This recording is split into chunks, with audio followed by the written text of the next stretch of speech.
I'm spiritual, right? So I felt like the universe and the resources and everything had positioned me into a place where it was like, Crystal, it's time to freaking go, like do the thing. And life is short. And so I was like, you know what? I'm really passionate about this space. And I think I understand this space. I've been a daily meditator for over a decade, and I want to help other people in that journey. I think that's my thing. How do I do that thing in a way that's exciting for me? And also, I can still hang out in the technology and the data, and I love data. And so the app is started to come to form at that point. But I will say, for people who are in corporate or have this idea, go easy on yourself, because it's a journey of clarity. And you're not going to have, and it's so cliche, but it's so true, you're not going to have the full path in front of you. But you have to take that first step without knowing where it's going to lead. Welcome back to Badass Women in Business. We have our lovely guest here today, Crystal Cassidy. Crystal, as we ask all of our guests, tell us your story. Yeah, happy to be here with both of you. So a little bit about me, two sides to me. It goes way back. One side is the science side. So I studied biochemistry in school and worked in pharmaceutical development on the clinical research side. Got into cancer research, early stage research, and then got into genomic diagnostics. Got super lucky to work with some of the most cutting edge teams in that space, and in the space of genomic diagnostics for cancer, specifically lung cancer, and was part of the team that brought the first blood-based test for those diagnostics to market. So sounds like Theranos, but actually works. and you're very lucky to have been in that space. And the other side of me, or the other side of the coin, is the spiritual side.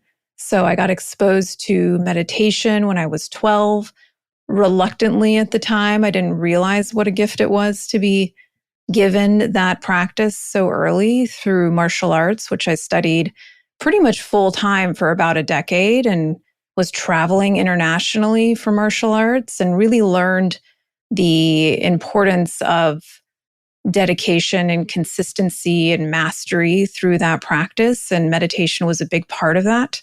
And as I got older, my meditation practice evolved. And I started having mystical experiences and experiences of consciousness that I couldn't explain, which the science side of me was so interested in.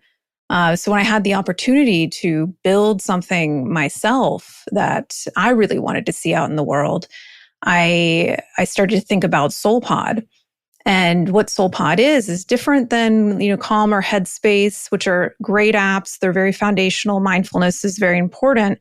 But there weren't a lot of places for me to go that were beyond mindfulness into what I call the mystical, or the non-linear state of consciousness. And so I wanted to create a platform that would help support people who are on that journey and going deeper with personalization and community features. So SoulPod was born a few years ago. We've been on the App Store for just about a year now, and the team's growing, and we're just having an absolute blast, the time of my life, building this product.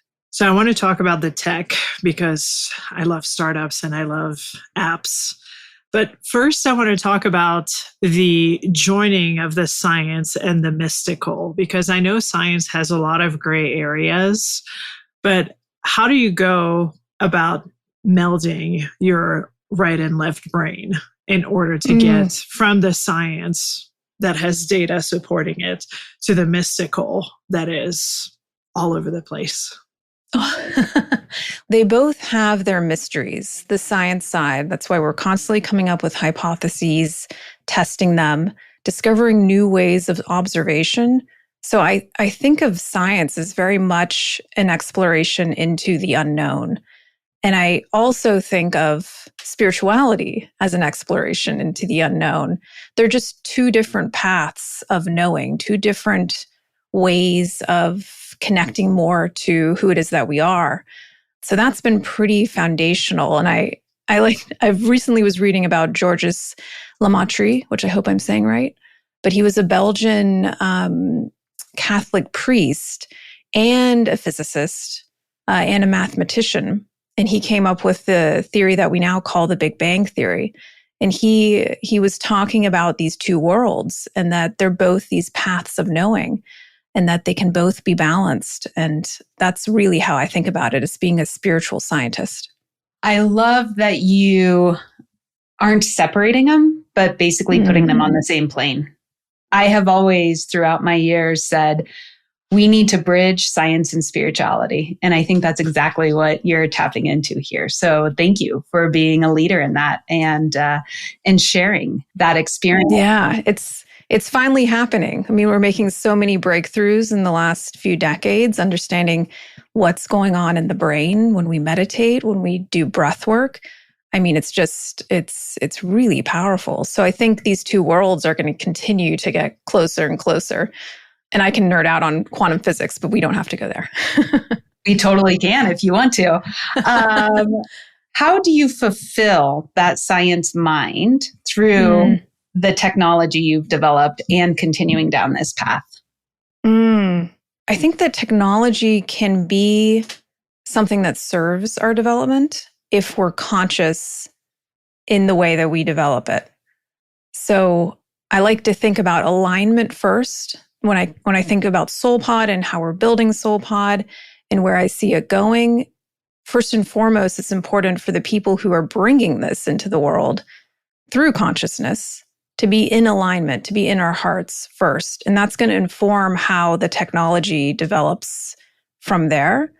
And so we want to be very mindful about the way that we use technology. But I'm also not afraid of technology. I think there's a huge opportunity here to get to know our highest selves and using technology as a mirror for that process. So I get very excited about personalization. I get very excited about how AI can support us in our development. And everybody's spiritual journey is unique. And there are some similarities, and we try and map that in SoulPod and group people in a way that they're on the similar path, a trajectory. So they might find more commonalities between one another. But I think personalization is really interesting on the tech side, especially for the spiritual development.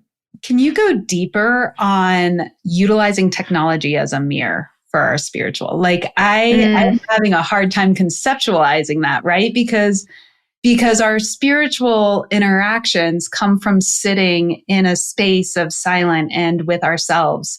So I'm curious how that works.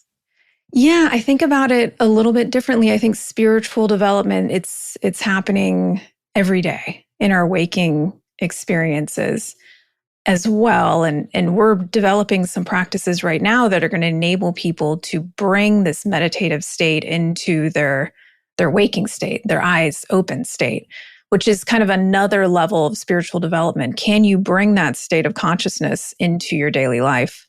And so I think technology can really help facilitate, and there's some technology that you can think about in the meditation closed eyes state as far as brainwave optimization. That's really cool. I think that's got a lot of promise. But I think when we're in our day-to-days and interacting with technology, especially AI, I think we're starting to realize that it can help reflect to us that we do not yet see about ourselves. That's kind of the mirror element. So it's very interesting to me that maybe AI can help to illuminate those parts of us that our conscious mind does not yet have an understanding of. And that could be really powerful. We're getting deep, people. We're going deep. So I want to bring it back to the tech, to the surface of tech specifically. Yeah. And so, the app market and just the platform market is getting really interesting because AI is allowing a lot of people to put a lot of things out there. So you've been on the market for about a year. How has that market penetration been for you? Like, what have been some of the highlights and the lowlights that you've had to encounter throughout your journey? Yeah, I mean, it's hard. Building a business is hard. Getting market penetration is hard. We're bootstrapped, so we did not take on funding, which has been really, in for me, really cool because we're able to grow in a way that feels aligned for us. And the market is constantly shifting, to your point. But I do think that there's this acceleration of people realizing that doing this inner work is so important for their lives and how fulfilled that they feel. There's the intellectual side, there's the therapy side of the market, understanding our minds, analytical minds, how we're thinking, what beliefs we're wiring in our minds. And then there's the spiritual side. And so I think there's this really interesting opening right now for the mystical market, is what I call it. And I think people are ready for more. And I think we're seeing that in our growth. Was bootstrapping done by choice? There's a story there for sure. Yeah. Great. Tell it. Yeah, yes and no. So I like to be really transparent because I think this is it's a unique opportunity. I've been a part of startups that have been VC funded, part of those early teams. I've seen it go from a few people to IPO. I've seen what a really good founding team looks like, which is such a blessing because not a lot of people get to see that in action. When it came to my own journey, at first I was thinking we were going to raise. And so I did go out, I did pitch VCs, got some really great feedback, didn't land any funding immediately at the time. And then I got really personally lucky and I realized I can bootstrap this. And so took it off the market and have been doing that ever since. And it's felt very aligned. With that bootstrapping, do you feel like it has slowed your growth in any way, shape, or form? Or do you feel like it has actually allowed the natural path to unfold? It's hard to say, right? It could be, again, a yes and a no. When you don't take on VC funding, you're having to be very judicious about what you choose to invest in and when. So you could say that could slow a startup's growth. But the benefit there is that I'm very judicious about what we invest in. And I'm very careful. And I don't necessarily have the pressures that I know a lot of my fellow female entrepreneurs feel sometimes with a board, with VC. I mean, both models work or can work. But for me, the bootstrapping feels like a blessing. And not to say we might not go out to market at some point, but right now it's enabled me to grow in a way that feels very authentic. How do you see the app evolve and how do you make those decisions? Is it driven by your user or is it driven by you and your team? Like how have the different iterations happened over time? Yeah, the first MVP, the MVP of SoulPod was very much driven by me. Initially, I kind of just had to get the idea out.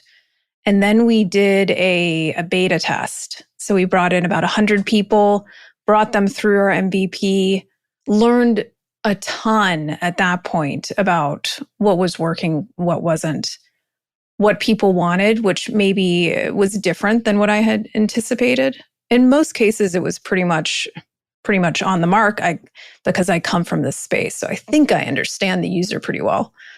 So that beta test was really important for us at the beginning. And I was on the phone with so many users. Like, what is it that you're not seeing? What is it that you want to experience that you're not seeing on the market? And I started to notice those trends. And I kind of confirmed some of the hypotheses that I had going back to my biotech days. So I very much ran it as a series of experiments. And we're still running it as a series of experiments. And I have a really honed in, I would say last year was a little challenging because we ran into some challenges with development and finding the right partners and the right tech team. Now we've got that locked in and we're just moving on product. And so I have a really strong feeling at this point, a year after launch, about what we need to do this year to really satisfy and excite our users. I love that you have the A/B testing and the QA and the UX UI. Like in that science experiments form. Like it makes things almost faster in the dev process versus just creating the MVP and letting it run for a while and then not gathering that feedback immediately, or maybe referencing the reviews that people give you, which we all know that if people give reviews, they're usually negative. It's for apps. Yeah, it was, we ran our beta was interesting. I ran it over 30 days. So maybe even a bit longer than other apps would maybe do, but we're a journey-based app.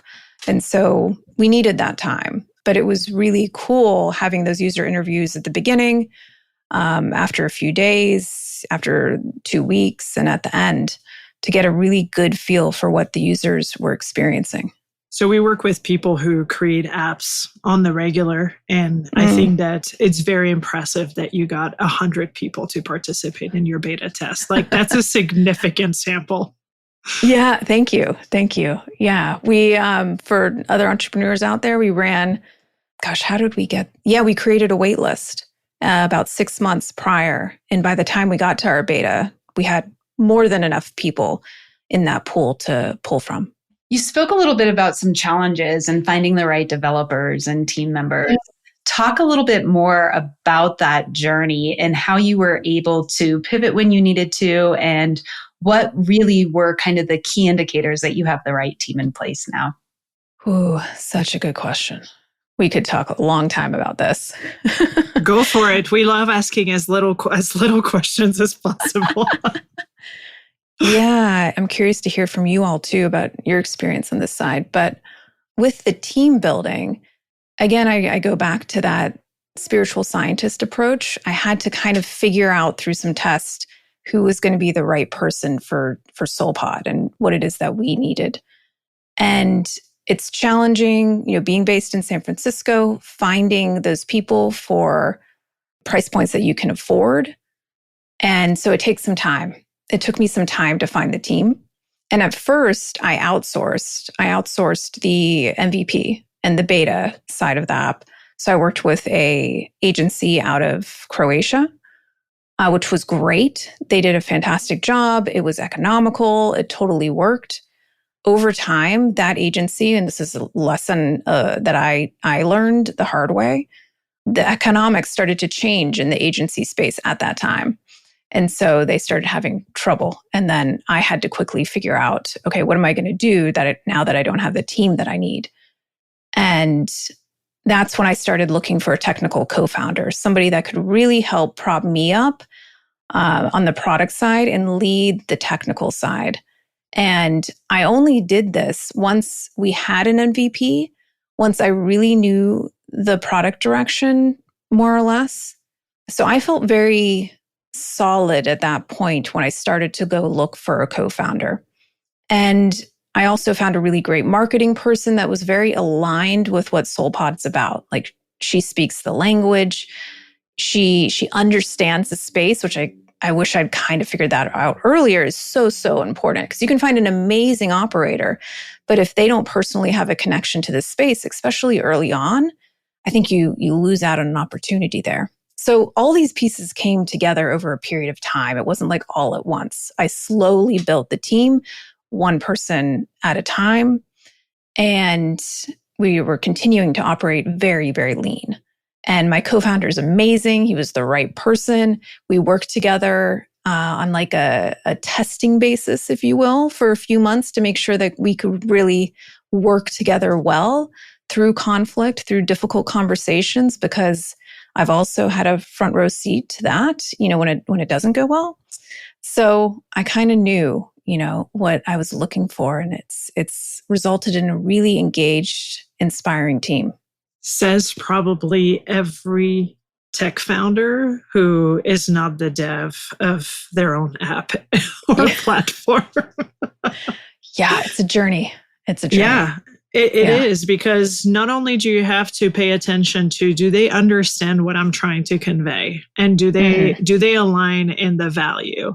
Are they able to execute? So I've seen stories where outsourcing went really well, and I've seen stories where outsourcing went went very poorly. Mm-hmm. But the major gap that Christy and I have seen in the dev space is when the founders bring the idea, but there is no dev on the founding team. And that's where it's like there is this kind of pull from both sides, because you're developing the app with people who don't really understand what the purpose of the app is, or who you're trying to really tap into with the technology. And then you have the founders who speak very passionately, but do not have the necessary guidelines to provide to the dev team to say, no, this is what I wanted to do. This is how I want it to happen. So I'm very impressed that you've actually went from outsourced to finding somebody who onboarded with you and is able to take you to that next level, because that's an epic story in itself. Yeah, it was a journey, but I'm very glad that we landed where we've landed. Yeah. Learned some things along the way. I can tell you that. So going back to the tech real quick, because you said, there are other apps that you're competing against. And so is the user the same for all? Or are you tapping into a specific ideal user persona that is looking for something special through SoulPod? Yeah, really good question. Definitely the latter. I think our user is different. They've maybe been exposed to meditation on some level. And, something that I hear from our users quite a bit is I'm just not feeling it. I'm not feeling it, what it is. This depth, this experience, this expansion that they're looking for. And they come to SoulPod and they do feel it. And so we've done a lot of work trying to think about, okay, what is this it that they're talking about? Is it expansion? Is it depth? Is it the mystical experience? Is it a closer connection with themselves? This kind of inner alignment that the way that our practices are structured is extremely intentional over a period of time, and it allows them to access those states that they're looking to feel. So, we very much think about our users as modern mystics. So your user is someone who already has this itch, knowing, desire, but doesn't know how to get to that next level. Mm-hmm. So you mentioned a few other apps when we started. How would you differentiate SoulPod from them? Like, what really makes it so they do get that mystical experience and those aha moments? Yeah, I think, especially as we continue to develop this year, I think it's personalization. And for me, when I think about personalization, I'm not as interested in whether you're having a hard time sleeping or experiencing anxiety. Everybody's having a hard time sleeping, experiencing anxiety. It's like a lagging indicator to me. I'm more interested, SoulPod is more interested in what's your experience with presence? What's your experience with ambition? How are you running your energy? If you think about energetics as an actual science, how are you running internally on a spiritual level? And so our personalization approaches it in that way, which is different. And our content, like I mentioned, is structured in a way that you don't really see in other apps. Each day builds upon the day before it and allows users to go deeply into an area that's probably the unlock they need for the next step in their spiritual development and journey. And we have community. So that's another thing that you don't see too often in the app space is the community support. For me, when I was in my early awakening and having these experiences and all these questions, I was literally calling up ashrams and being like, this happened to me. I don't understand what this is. Can you help?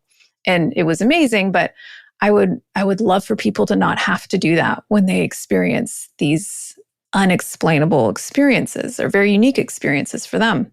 And so that's why we want to continue to invest in the community aspect of SoulPod. And we're really excited for what's possible there.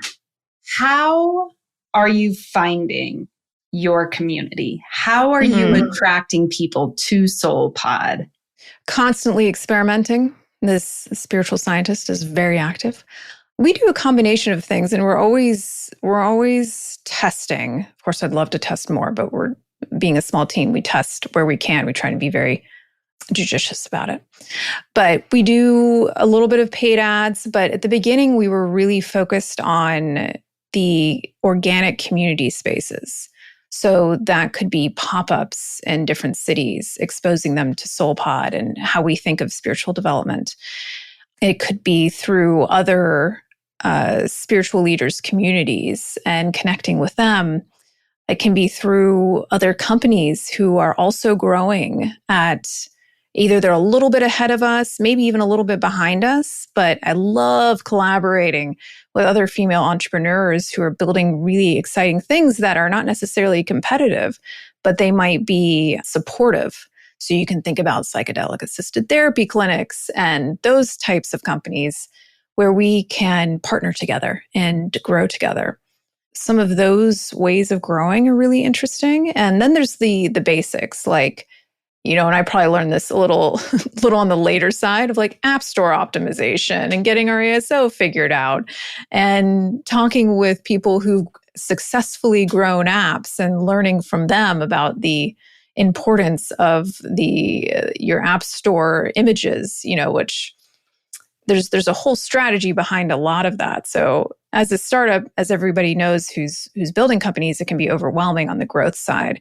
And we don't have a head of growth at this point. So it's really on me and the team coming up with creative ways to access our community and grow our community. Well, you've opened a door for me for my next question, but as your company and your startup is growing, how do you foresee your role changing over time from being the person who is the catch-all and is doing a lot of the functions to just being you and who you want to be inside of your company pod? Ooh, I've been so much in the building phase. I haven't given that a ton of thought, to be honest. But yeah, I think my personal loves, where I really would love to continue to be really spearheading, is content, is the content side and the personalization side. Given the advances that we're seeing in so many different areas, that gets me really excited. And continuing to kind of talk about this, being the face of the company. Some entrepreneurs are reluctant. But for me, I've really found some peace in that. And I love talking about this work and this journey. So I want to continue to do that. What have been your greatest challenges in developing this, number one? And number two is, what is the thing you're most excited to get off your plate when you can hire that next employee? Ooh, that I have thought a lot about. The biggest challenges, I think that initial growth is tough. So you're playing with all these different levers. We're continuing to play with all these different levers. I don't like saying we've got it all figured out. We got a lot of things figured out.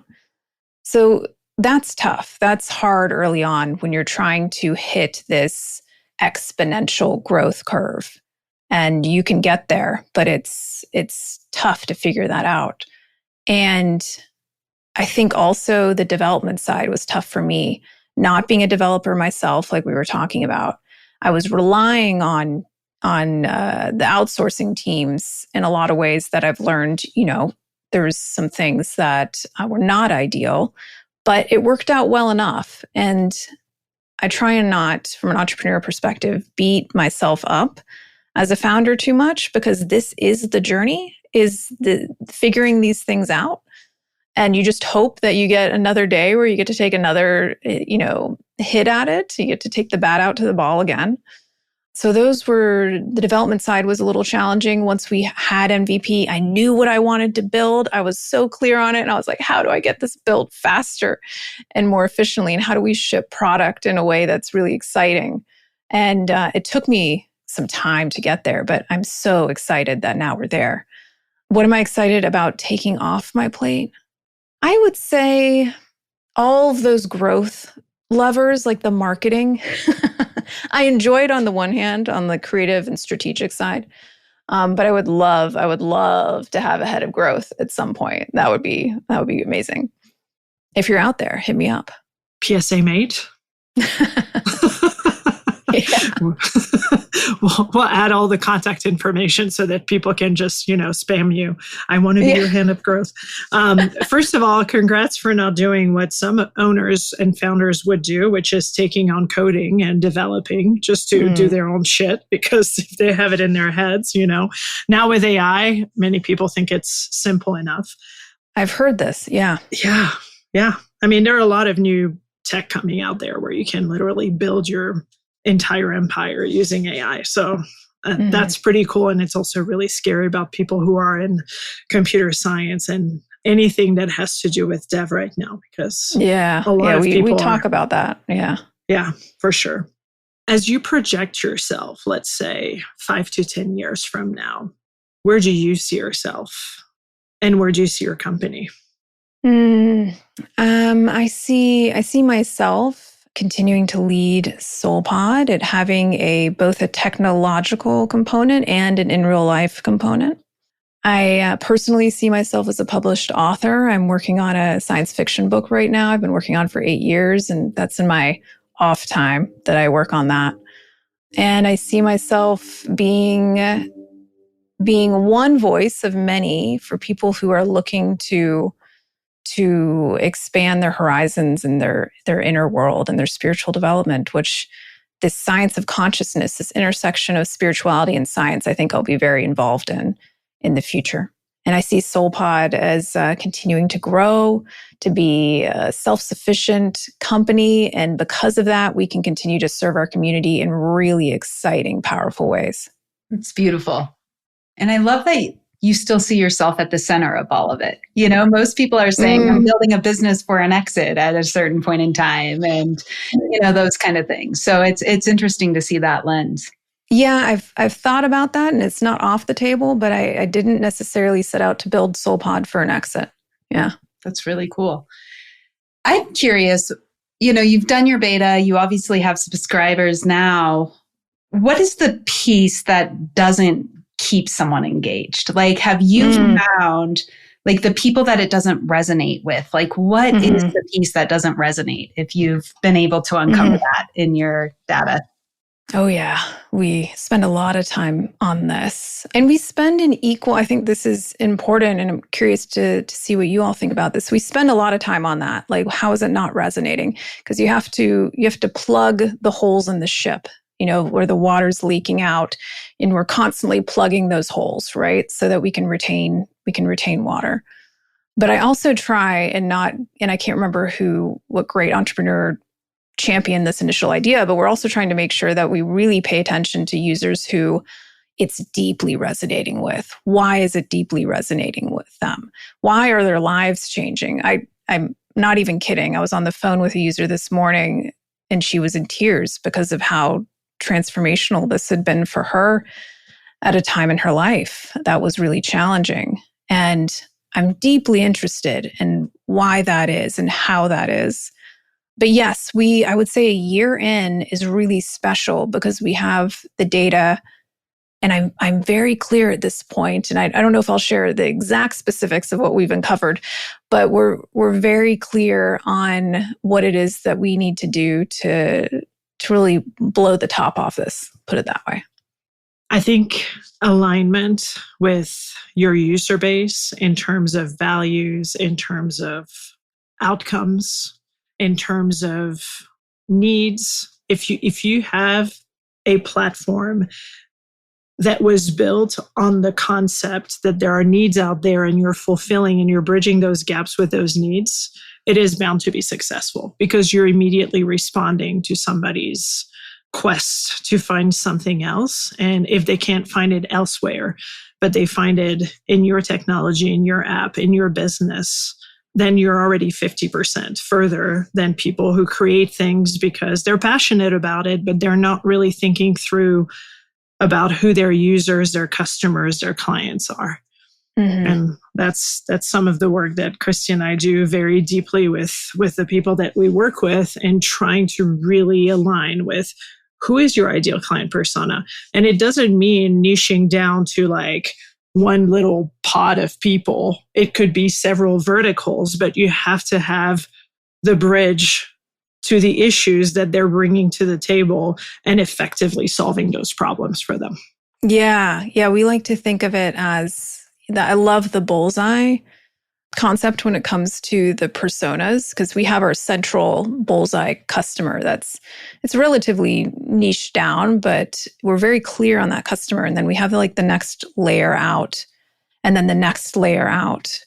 But early on, we're like, okay, let's not worry too much about the next layer out and the third layer out. We're like hyper focused on this first segment, so that everything that we do and the decisions that we make and the features that we ship are serving that group of people. And at some point, I think we'll expand that.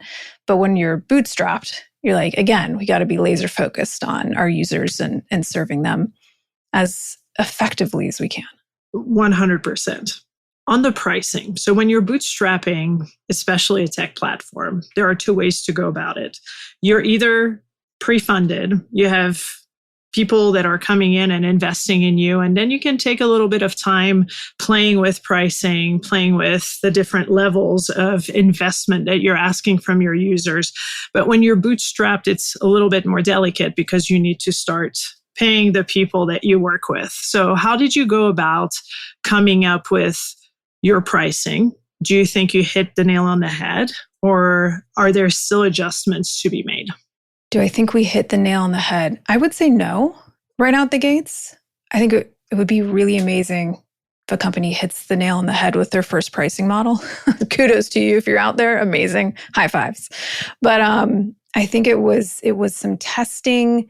You know, we really wanted to be as accessible as we could early on. And some of my initial ideas for how we could be accessible was too early.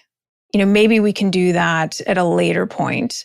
And so to your point, you're trying to balance the growth of the company and the needs of the customer. And so we did experiment with pricing at the beginning. I feel like we're in a pretty good spot now. And there's always shifts as far as like what you see the market doing as far as pricing, which we pay a lot of attention to as well. We don't necessarily want to follow the market on everything, where I'm very much a fan of we can set a certain standard. But yeah, I think that's something we're going to continue to evolve.